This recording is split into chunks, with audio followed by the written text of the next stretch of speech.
Will was ugly, unwanted, dirt poor, and fate had made a cruel joke by giving him legendary powers strong enough to erase all of humanity, powers he kept buried deep just to survive like a normal kid.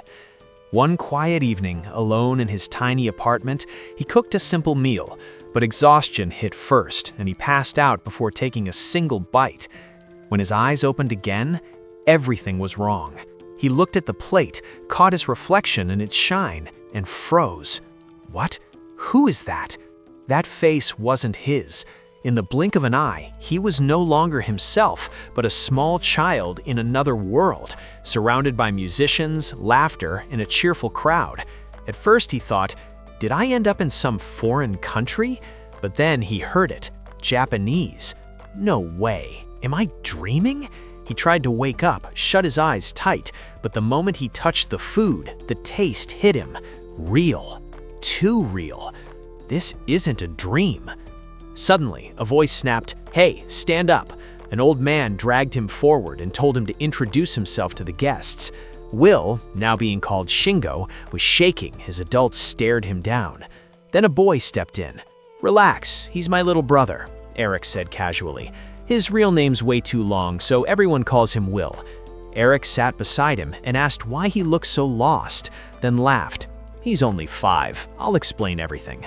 Today was their big brother Kurt's wedding to Emily, the second daughter of a nobleman named Maine. Their father had searched forever, so marrying into a noble family was a huge deal. That's when it hit Will. This was a noble family. The night was full of clapping, drinks, music, joy, while Will silently tried to understand his new body, his new life, at least relieved he could understand the language, even read the signs. Seeing the celebration, he assumed, we must be rich, and as the third son, no work, no hunger, perfect. Calmly, he picked up his fork and ate like nothing was wrong. But the next morning, reality punched him in the face. Breakfast was stale, rock-hard bread and a tiny bowl of watery, tasteless soup. Worse, everyone ate it like this was normal. He looked around. Peeling wallpaper, a broken wooden table barely held together with nails. Eric returned from hunting, and Will finally snapped. Yesterday was a luxury wedding, so why do we look dirt poor today? Eric sighed. They had to look respectable in front of the guests. Curtains hid the broken walls. Good food existed for one night only. This, stale bread and water soup, was their real life. Will was still processing it, thinking at least a noble family's third son would inherit some land, when Eric dropped another bomb. He introduced Helmut, then Paul, then Herman, and just like that, Eric casually added, "Oh, and 2 more brothers didn't even come to the wedding." And in that moment, Will realized this life was going to be way more brutal than he ever imagined. In that moment, reality finally hit Will. His family wasn't just poor, he was the 8th son of a completely broken noble household. His own future felt suffocating. Trying to understand where he even stood in this world, Will learned they lived in the kingdom of Helmut, with its massive capital Stott housing nearly 1 million people, south of the Bleicherduchy. But his home was far from all that glory, stuck in Baumanite's land, a rural countryside with barely 800 people, and that's where the 8th son of a poor noble family belonged. Then he saw 3 of his brothers saying goodbye to their mother. "What's going on?" Will asked nervously. Eric didn't sugarcoat it. "They're leaving. The land won't be divided." Everything clicked. Kurt, the eldest, would inherit everything. Herman would marry into another noble house. The rest would be sent to the capital to start from absolute zero, stripped even of noble status. For Will, Eric said, there was only one path: study hard, because knowledge was the only thing that might save him. After watching his brothers leave, heart heavy, Will rushed to the family library to prepare for his uncertain future, only to find poetry, romance, and travel stories, nothing useful. Then suddenly, a box fell. Inside was a note in a crystal orb, a magical test stone that measured one's ability to use magic. Will almost laughed it off. Magic wasn't real, right? But then he remembered, this wasn't his world anymore. The note said only 1 in 1,000 could even cast spells, and magic wasn't hereditary. Anyone could have potential. Nervous but curious, Will placed the orb on the desk and poured mana into it. At first, nothing. Then, suddenly, the orb exploded with blinding white light. At that exact moment, deep in the forest, a long-haired man felt something strange. Shaking, Will reread the note. If the orb shines intensely, it means exceptional talent, worthy of special instruction. He searched the entire library again. No magic books, not a single one. When his father arrived, he explained he couldn't even read, and those were all the books they owned, before sending Will to gather firewood in the forest. There, frustrated, Will grabbed a branch and tried using magic. Nothing worked. Then a voice called out to him. A long-haired man descending from the sky, smiling, asking his name. Panicking, Will tried to threaten him with the branch.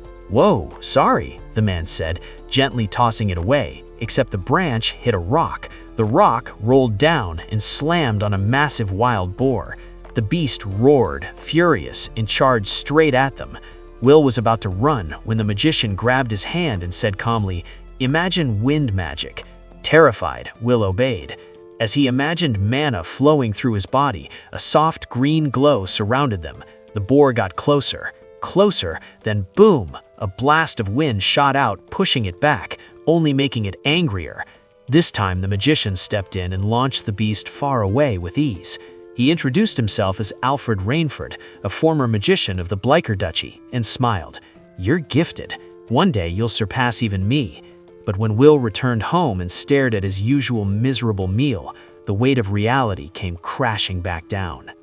Dinner was nothing but weak tea that tasted like plain water, nothing like the rich, warm tea Alfred had shared with him after the boar incident, when Alfred calmly said he wanted to teach Will magic, leaving Will stunned.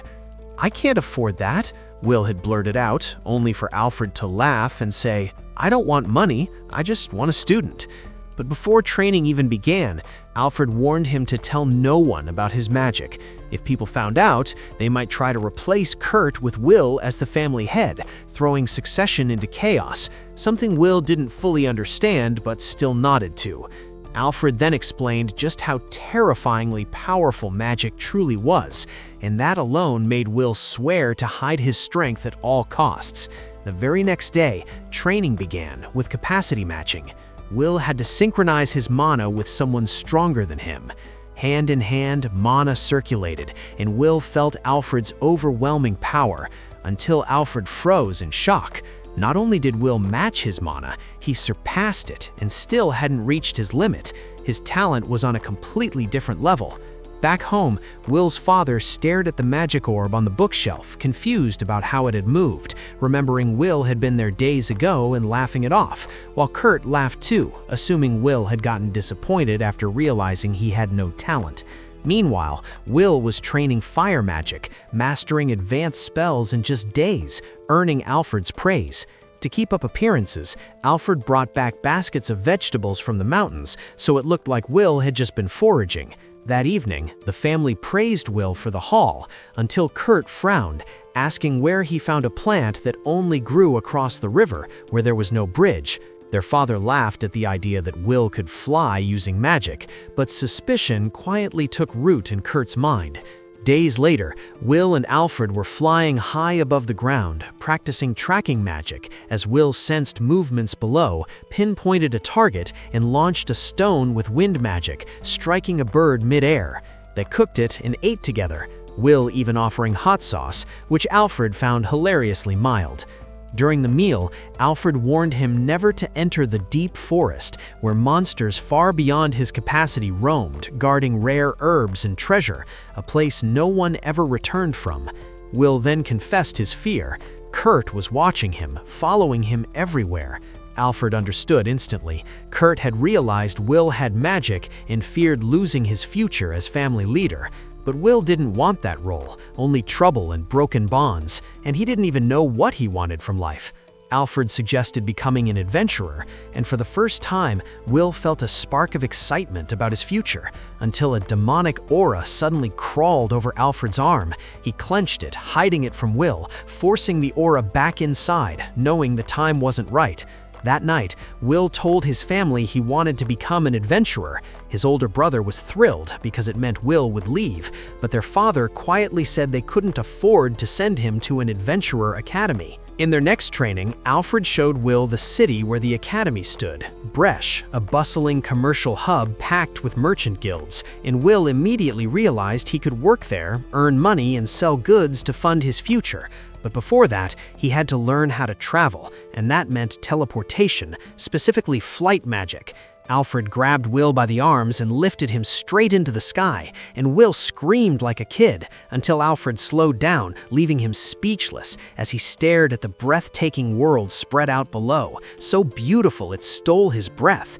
But that night, Alfred's curse struck again. The next day, as Will practiced flight magic, Alfred quietly told him this would be their final training. Will panicked. "No, we've only trained for 2 weeks." But Alfred silenced him, saying the decision couldn't be changed. That evening at dinner, their father mentioned something terrifying had been spotted in the forest, the Whisperer of the Dead, a walking corpse that looked and spoke like a human, but felt nothing, destined to eventually rot into a mindless zombie. That's when everything clicked. Alfred's cold body, his lack of reaction to hot sauce, and fear flooded Will's heart. Without thinking, he flew straight into the dark forest to find him, crashing again and again in the darkness until he finally did.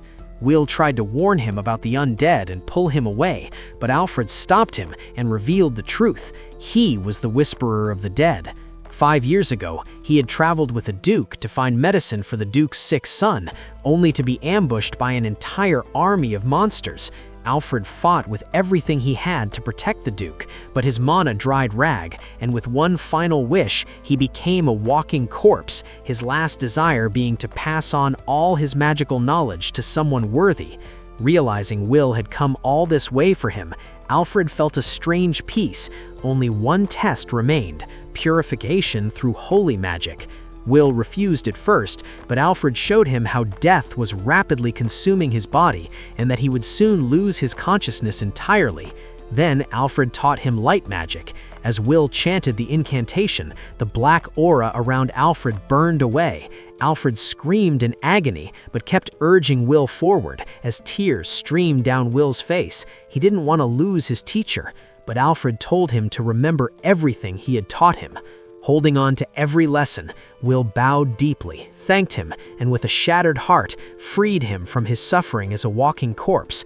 Alfred let a soft laugh, dissolved into light, and with his final words told Will to live his life to the fullest. Wiping away his tears and carrying that grief in his heart, Will vowed to honor his teacher's final wish, and years later, after saying goodbye to his mother, he left home to chase that promise, setting out to become an adventurer.